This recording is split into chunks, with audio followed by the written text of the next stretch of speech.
Good morning and welcome to another episode of Edelweiss Money Konnect podcast, your go-to place for collecting investment gems from stories, conversation and book summaries.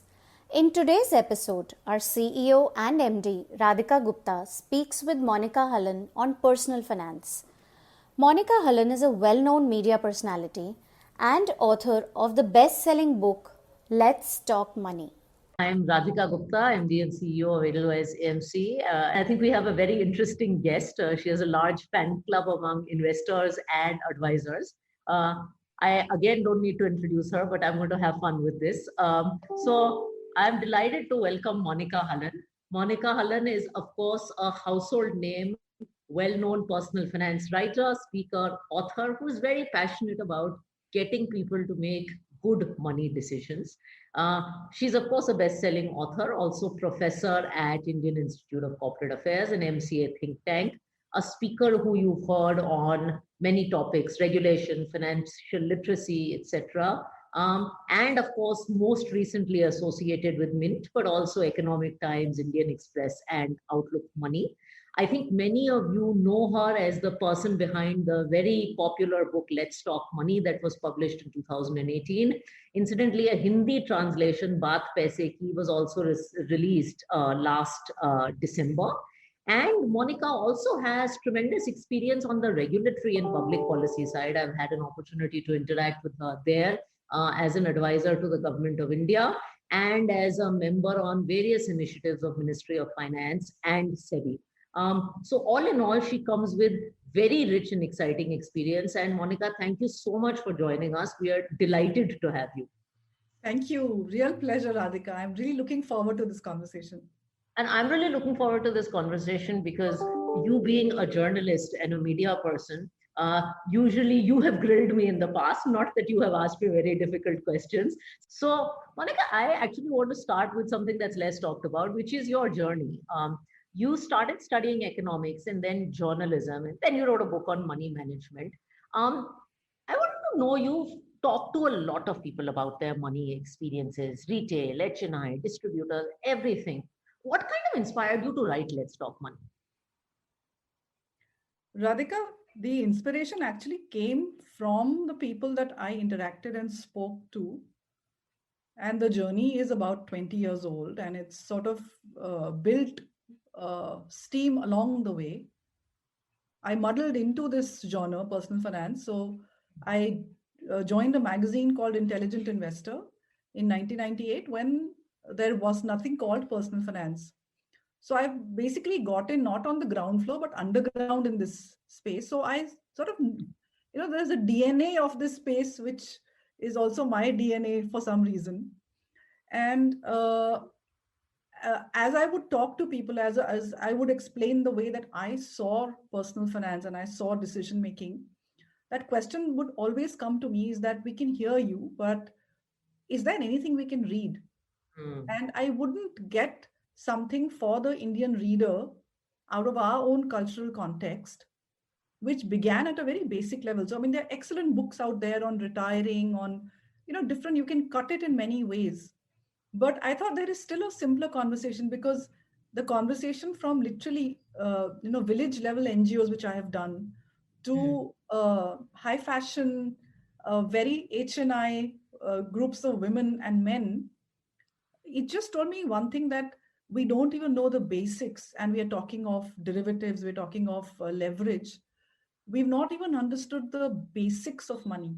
So that was really my insight, that there is a simpler conversation. If we get the fundamentals of what we are doing, why we are doing right, then we can build a very strong foundation and then construct whatever castle we want on that. So that was just the insight, that it was actually demand led, that could you write this book, please? And I think there's a sort of a very important point that I think we in financial services miss there, Monika, which is that the level of financial literacy is obviously low. And, while there are a lot of great Western books and Buffett examples and all of that, you also need a much more Indian context to these conversations because that's what relates to you. And incidentally, on this, I wanted to bring up, Bollywood as a topic, but I'll come to that. I think we all say that Indians are very good savers. I mean, we've historically been savers. We are less eager investors. We still love, I mean, we've adopted new phones, we've adopted new foods, we've adopted new ways of life. But in many ways, a lot of people, my own brother included, they are still very obsessed with FD investing in some traditional insurance. And I know you give this analogy, which I want you to talk about how films have changed, but money management hasn't. And Bollywood and money is very close to my heart, which is why I thought I'd ask you about your analogy. So, Radhika, thank you for the question. It is, and Bollywood does map very, very clearly our relationship with money. We've been a traditionally very poor country, and the only way to get rich was to be bad, to be evil, to be corrupt. And this comes to us from, across time. So Hmm. this is this just after independence. This is the evil money lender. This is Mother India, and the power is all with this horrible, debauched, rich guy who's feeding on the lifeblood honor of the poor. And the poor have no option but to just survive. And uh, there is really, it's a hopeless story. And then you move to the 70s. The nature of the poor begins to change. So the poor is now on a higher moral ground. The rich guy is still evil, but he's now the smuggler. He's smuggling gold. And he's got his bangla, gadi, daulat. But the high moral police officer is poor, but he's got his mom. So that conversation between the rich and the poor begins to change a bit. He's less destitute, but he's still very poor. And then you have Kala Patthar. This is again one of those iconic movies. Again, Hmm. the rich guy is the rich coal miner. He's feeding on the lifeblood of the coal miners who are risking their lives. And remember, this is coming in the backdrop of the nationalization of coal mines by Indira Gandhi, and the country took a U-turn that time into being socialist. And so that nationalization triggered off a whole lot of movies, and this was one of those iconic movies. But the poor guy who's the leader of the miners, Amitabh Bachchan, he understands his rights, and you've got one of them becoming one of us as the poor guy, where Shashi Kapoor joins hands with the poor guy. So there is a whole different conversation about the rights of the poor. And then you have the liberalization of 1991. It takes a full decade before money stops being bad. Hmm. And Dil Chahata Hai was this some seminal movie which sort of triggered off this change in attitude about how we look at money. Money was a backdrop, wealth, lifestyle was a backdrop to this movie. You didn't comment on it, it was just taken for granted. And you have a woman who's drinking wine and who's not a bad girl. She's not a prostitute and she's drinking wine. It's the lifestyle thing. So it took 10 years after 91, but that transition happened. And then you have Gully Boy 2 years back. He's a poor slum boy, but he wants to, he wants to get rich. He wants it all. He doesn't want it for his poor mom or his marriageable age sister. He wants it for himself. And he's saying, Apna time aega. Hmm. And that is my sense of surprise that we have changed our attitudes towards money, but the way we invest is still very 1970s. Hmm. Radhika, that's my Bollywood story. No, thanks, Monica. I think so. I really enjoyed the movie kind of run through from the 50s. And I think Bollywood, in some way, is also reflective of the aspirations of youth. I mean, in the 70s, you had people, anti corporate and celebrating shairi and not being employed. I think Lata Venkatesh said this. And then you, as you said, you have movies like Gully Boy, you have movies like Zindagi Na Milegi Dobara, where you celebrate wealth and celebrating the benefits of wealth. So it's really interesting. Now, I think in the book, you've also talked about 5 golden rules as far as money management are concerned. Can you just talk about snappily what are those 5 rules? So, Radhika, essentially, I start from basic foundations to say that, unless you separate out your savings from your spending, and that's the rule one, that you need a cash flow system. So, even people who, with MBAs, who make a lot of money for their uh, PMS schemes or the mutual funds, or they do currency derivatives, and these are conversations I've had. They're doing high finance, but they don't know what to do with their money. So this was just this insight to say that we all need a cash flow system in Hmm. our own money lives. So simple insight of separating out your spending and saving. I use a 3 bank account system, and everyone can modify according to, it's really a personal journey. So the insight only is that you separate out spending and saving. I like to have an income account. I move money that I spend into a second account. The money which has to be saved and invested goes to a third account. So that's one. The second is you need an emergency fund. So a lot of people don't save long term simply because they think that you will need money, and you do. Yeah. So between 6 months to 2 years, again, depending on lots of things, it's a personal decision that you keep 6 months money in an easy to access place. No shame in putting it into a fixed deposit. If you understand debt funds, absolutely go for it, but you need to understand them first, or you need to have a very good financial advisor, pay the fees, and then use the services. You need sensible insurances, and that's a whole conversation. Which I will ask about later. We're not going to let you run away without talking about it. Home insurance, life insurance, of course, only pure term plan. And I'll again tell you later why I have such strong views about this product. You have to understand that real estate is not always a winner. It can lose, it has been losing. So please count all the costs of real estate. And the fifth is that unless you give your money equity allocation, you're not getting your money to work hard enough. By equity allocation, I don't mean to go into derivatives or direct stocks, but please use the mutual fund route to give your money equity allocation, either through an index fund if you don't understand funds, if you can, or you have a good financial advisor. Then managed funds are doing extremely well. And that conversation can get more and more complicated as you build your portfolio. But it's a very tightly regulated product. The monkey has gone out of the product. No mutual fund has done away with anybody's money till today, nor they will, because of the way the industry is set up. The money belongs to a trust, etc. So these are the 5 rules that you have to give your money an equity exposure. There is a safe way to invest in equity. It's not a roulette club. It's not a casino. The stock market has a logic. So you need to understand some of that so that your money can work hard for you over the long term, Radhika. And I really appreciate, and look, I come from a bias running a mutual fund, but I really appreciate the fact that you clarified the point about mutual funds and equity. And I'll ask you more about this later, and the regulatory paradigm, because, unfortunately, what happens in markets like these is there is so much rumor mongering, and, there'll be one incident here or there, and then there'll be rumor mongering about who's accountable, etc., etc. So I'm just glad you made that point about regulatory paradigm. And it comes from, a place of someone who's worked with the government so closely and the regulators so closely. Since you talk, Monika, about different asset classes in this, look, asset allocation has been a very widely used word in personal finance. I think 2020, everybody sort of said, okay, if I did my asset allocation right, I did it well. What people struggle with is how does one approach this and figure out what is the right asset allocation for him or her, and do the old thumb rules work? So, do you have any simple thumb rules here that someone can take with them? So asset allocation is absolutely important. And even people who are very high risk got caught in March. I wish I had had a better allocation. I wish I had had more in debt so I could have invested when markets tanked 30%.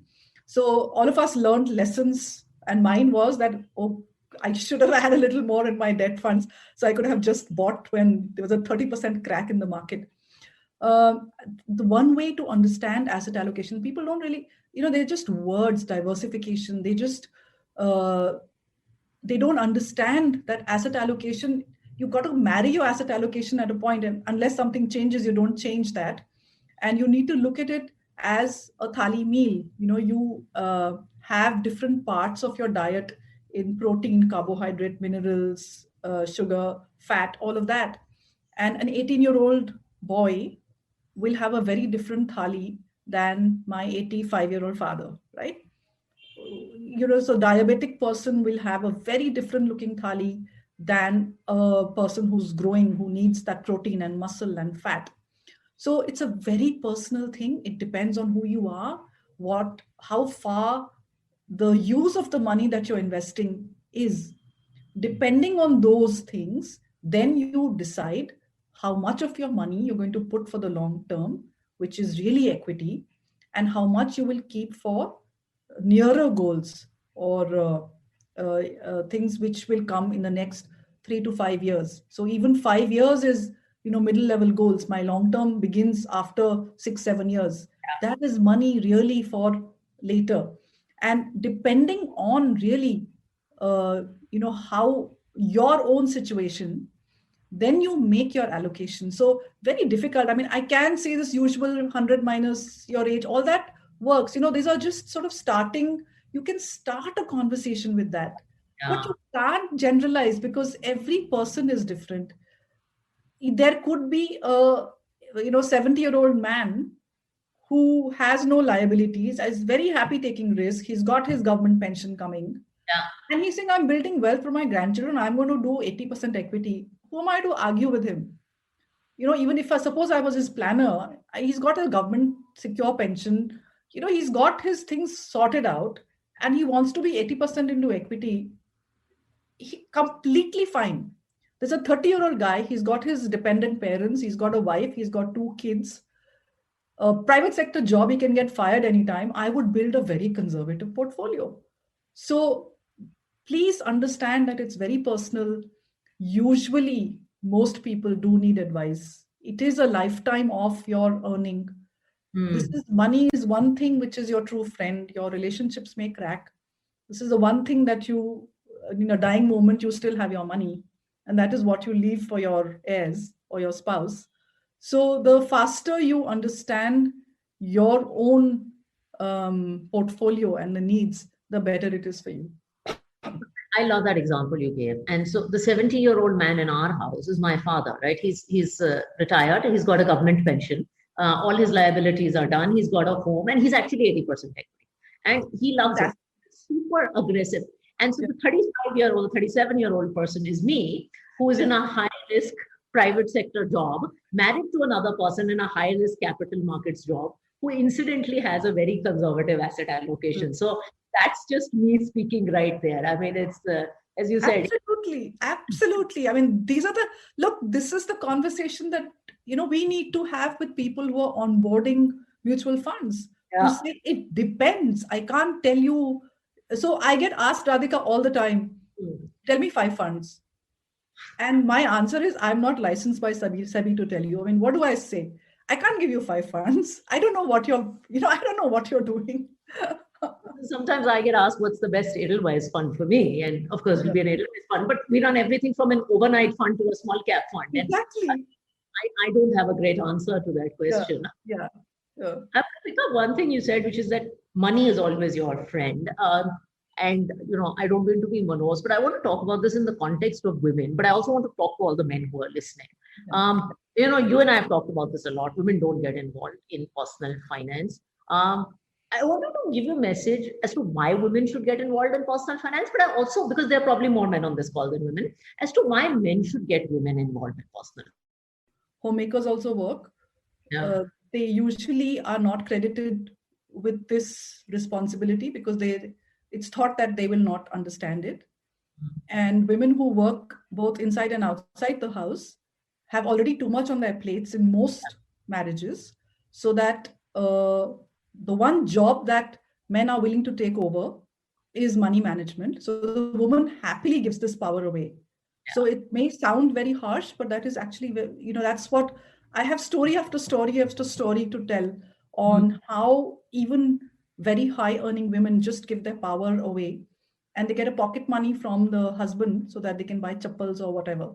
So in situations of divorce or widowhood or older age, you are left underfunded if you give this power away.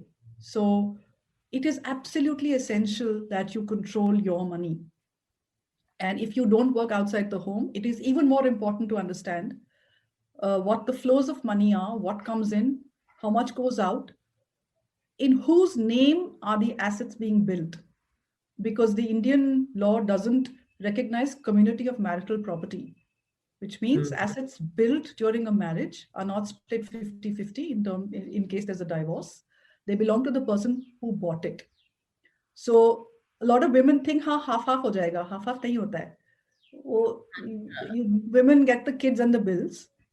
So that I'm not saying that every relationship ends that way, but it is better to put on your own oxygen mask before you dissolve yourself into looking after everyone else. So, Radhika, the one reason, and women are very smart. So, if you understand the fixation with gold that Indian women have, it is this: they are certain amount is given at the time of marriage, and that's how share in the family, father side of the property. She dare not ask about the in-laws property because, well, she's you'll be called a gold digger immediately. The only thing she has control over is gold. So women who don't have gold and have not onboarding modern financial products are the ones really at risk. I can go on this because I have heard horrendous stories. No, I've seen horrendous stories, Monica, in my family. And I heard this from Smriti Irani once, in the context of something you said, which is about this being complicated. And she's like, if you're smart enough to manage your home and if you're smart enough to run a career, you're pretty smart to manage money. I mean, she was like, buying mutual funds cannot be that difficult. Like managing Right. much. So you do a lot of difficult things. This is just not a task worth outsourcing. I also want to talk about another unspoken segment in personal finance today, which is retirement. And I know you've spoken about this. And India is a country where obviously social security is not present. So how should people think about saving for retirement? Why is it important in the first place? And do you see the trend improving, by the way? I think there is a lot of focus on retirement. People have understood that it costs a lot. And also, I think once you grow into your 50s, once you come into my side of the story, you begin to see your own parents getting very old. And you do understand that that is waiting for you, just a few years down the line. I think there is far more focus on retirement. We may not have the best solutions coming out. I mean, there's a whole fragmented marketplace. I don't want to go into the regulatory piece. I mean, you have 4 regulators on pension. So I'm not going there. But I think there is far more focus, and it should be, because longevity is increasing. Yeah. We don't want to have more life than money left.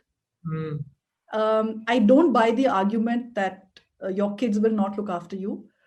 The Indian culture is such that you have to either have really messed up your own parenting for kids to discard you.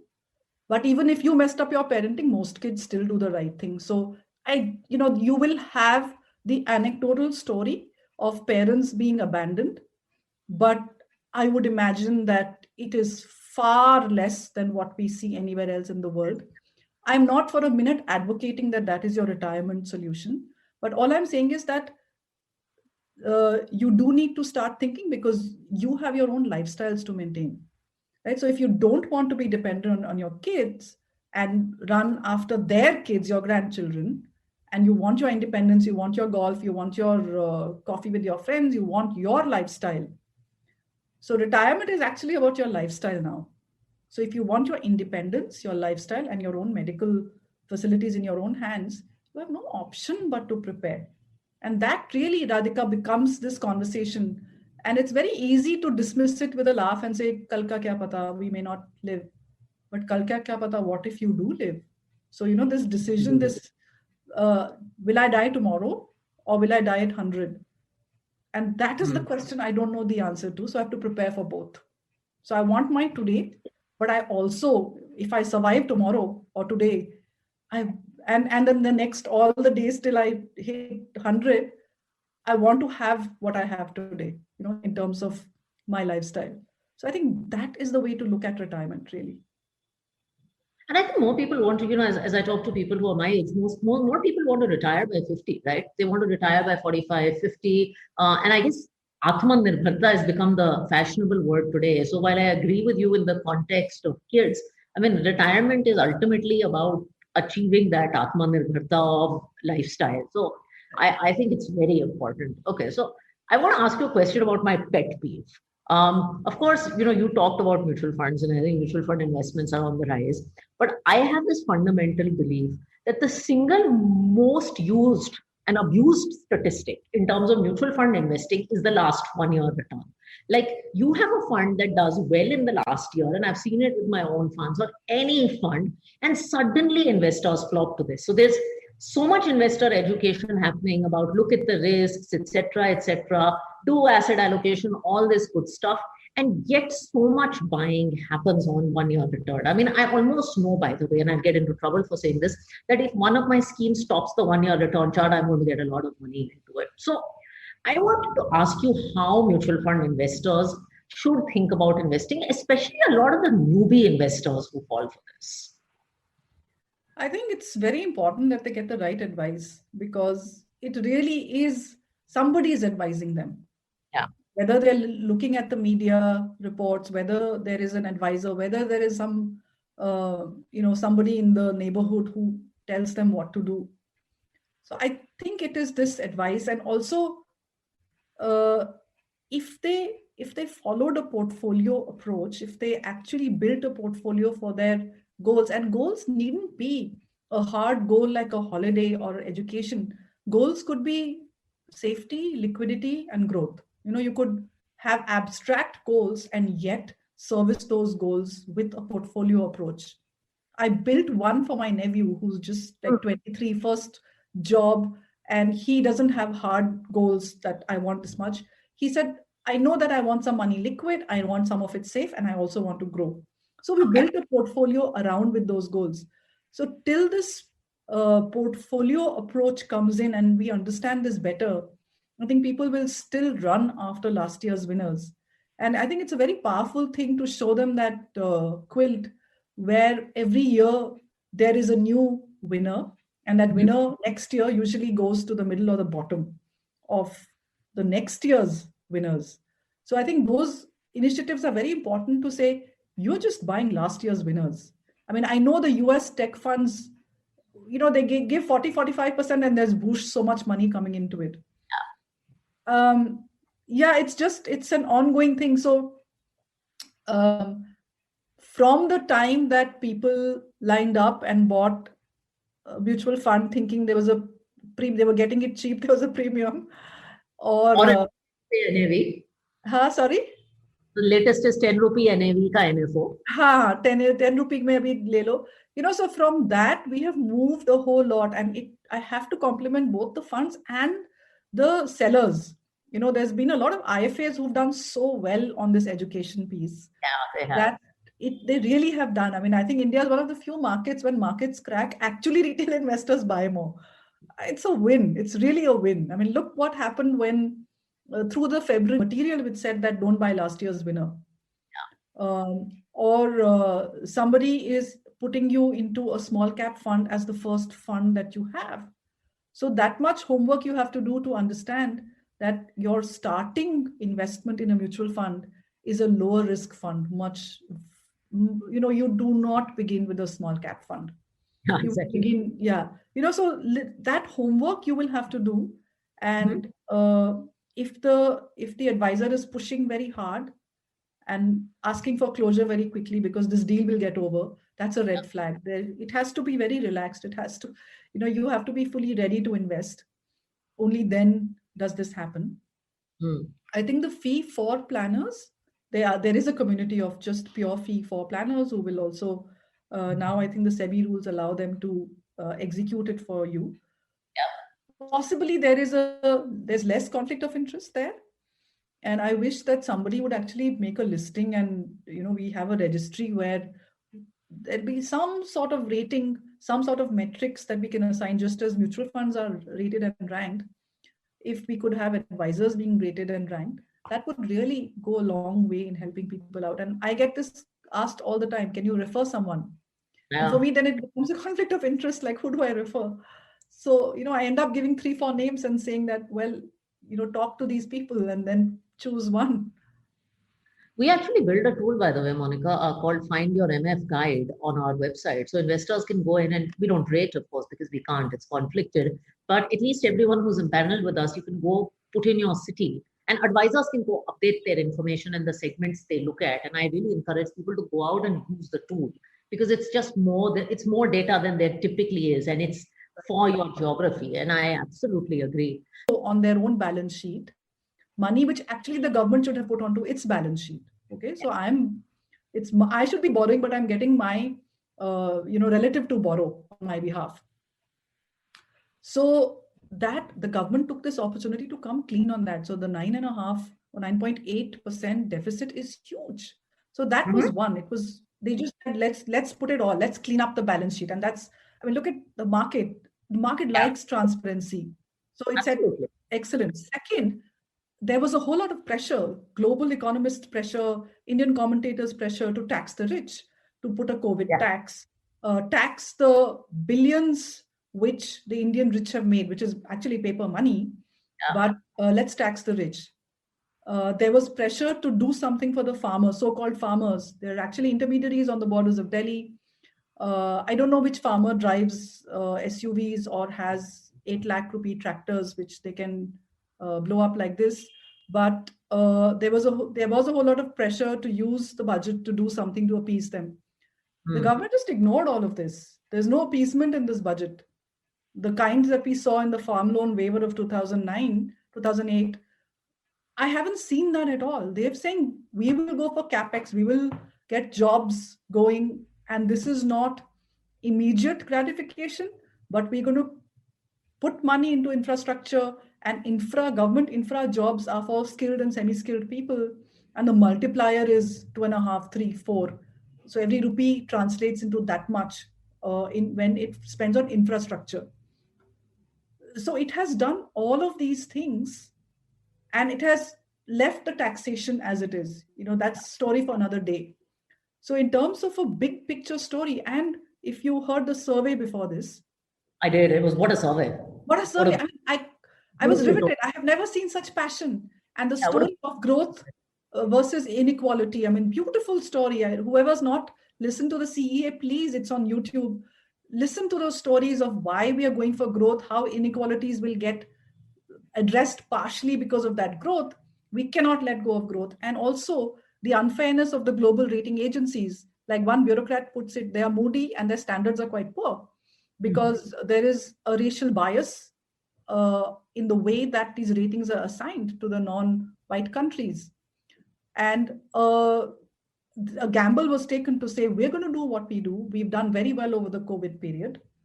And India actually has done well on deaths and cases. And we've held back our spending till October, November, till the lockdown got mostly lifted. We kept our powder dry. We're a $2,000 per capita income country. We can't compete with $40,000 per capita income resources. So we've taken decisions which work for us. And if the rating agencies have a problem, we'll see. So there's a new sort of confidence which came through the survey and the budget. And I think the country loves it. And they likened it to the Indian cricket team and their confidence, the beaten down confidence, which was a great way to start the budget. By the way, there was a great example, and as my last question, I would love for you to elaborate on it. You talked about the choice in the budget of doing capital expenditure that has a multiplier versus just spending on subsidies and things like that. And you likened it in one article to our own personal budgets and how you can either take a loan, to do your own capital expenditure, or you can do your version of the subsidies. So do you want to just talk about that? I thought it was a beautiful example. Right. And, again, I think we have not communicated these things to people who don't understand economics, and it's really up to all of us to make that transition, because everybody has a stake in the country. We are all taxpayers, we are citizens. We need to understand what is revenue deficit. We need to understand fiscal deficit. It is just that, so I have my own balance sheet, and if I can borrow either for current consumption, I can borrow to eat dinner or go for a holiday, or I can borrow for an education or a home, right? So there is good loans and there are bad loans. So the bad loans are really money which I have to pay from my current income. But if I have invested in something like, say, an education or a home or assets, which potentially grow my money, grow my income, then I can pay off the loan and still be better off. Governments have the same issue. Are you going to be borrowing for current consumption, for doles, for subsidies, for MSP to farmers? Or are you going to be building roads, infrastructure, railways? What are we going to be spending on? And that really was the decision that was taken, that we are going to go for building capital. We are going to, this is like me saying, I'm going to go for an education loan so that 2 years later, my propensity to earn is double. Higher, yeah. Right? And I think it's a beautiful lesson for our own budget. So I love the piece, and that's why I asked. So Monika, I am going to do a quick rapid fire with you. I promise I will send you a hamper. We call it rum with Radhika, even though there is no rum. I'm only drinking coffee, guys. So don't get me into trouble.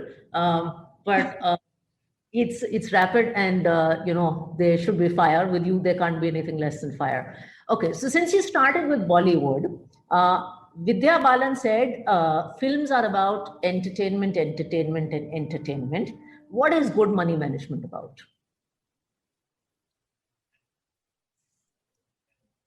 Confidence. Confidence, confidence, confidence. Just confidence. Super. Just confidence. If you have confidence that you can do it, then you can. Absolutely. It's not rocket science. It's just money.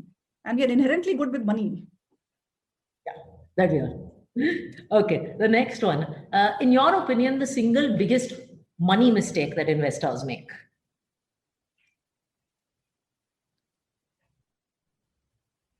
Putting it off.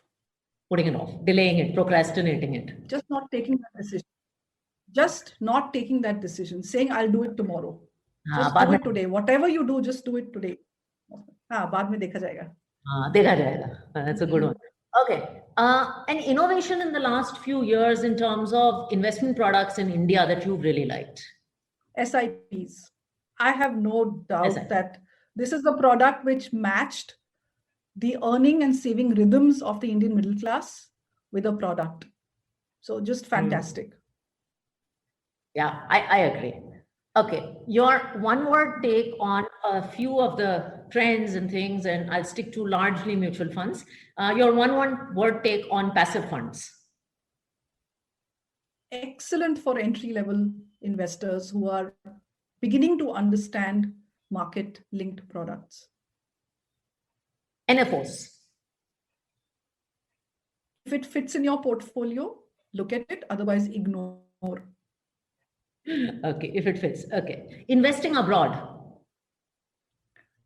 A certain net worth is required. Excellent for diversification after that. So only after you have understood, built your portfolio domestically, now you want diversification because your portfolio is of a certain size. Now you go abroad. Okay, fourth, insurance. Only term insurance for yourself if you have financial dependents who depend on you. Never buy a bundled insurance plans. Do not buy endowments, money back, or ULIPs. Endowments and money back are traps. Your money, that's why Indian household money goes to die. You don't want your money to die, so don't go there. Only buy a pure term insurance, buy it online, disclose your proper things, do a medical test, look for a good claims experience, and then buy a pure term insurance policy, nothing else. Awesome. That was very, very frank. Okay. You are notorious for this, so I have to ask you this. The biggest reason you have hope for India?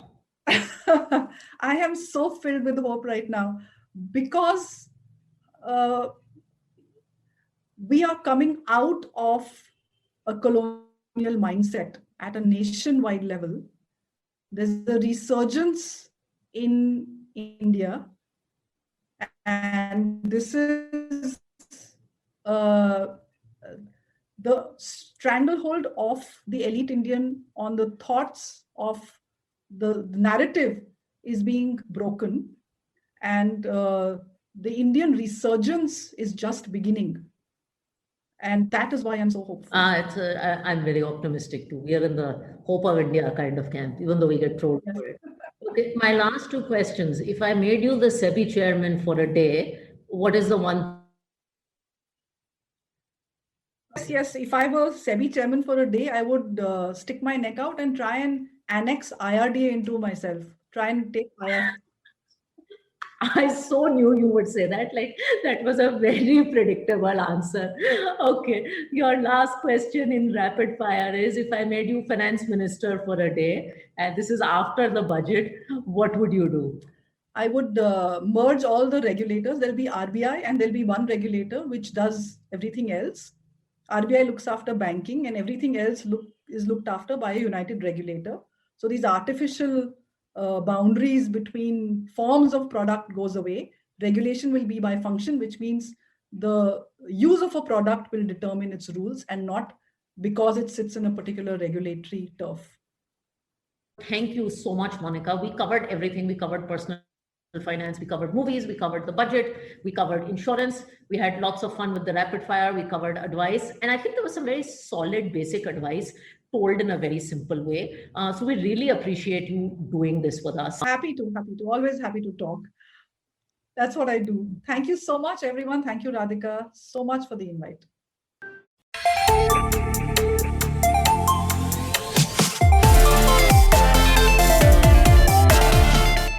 Don't forget to tune in to the next episode of our Money Connect podcast. Further, these podcasts are also available on Edelweiss Mutual Fund website, Spotify, Apple Podcast and Google Podcast for you to listen, learn and enjoy as per your convenience.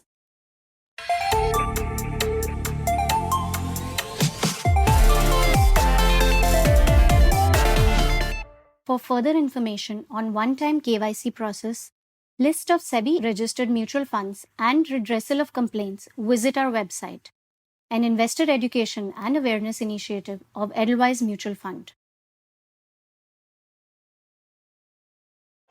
Mutual fund investments are subject to market risk. Read all scheme-related documents carefully.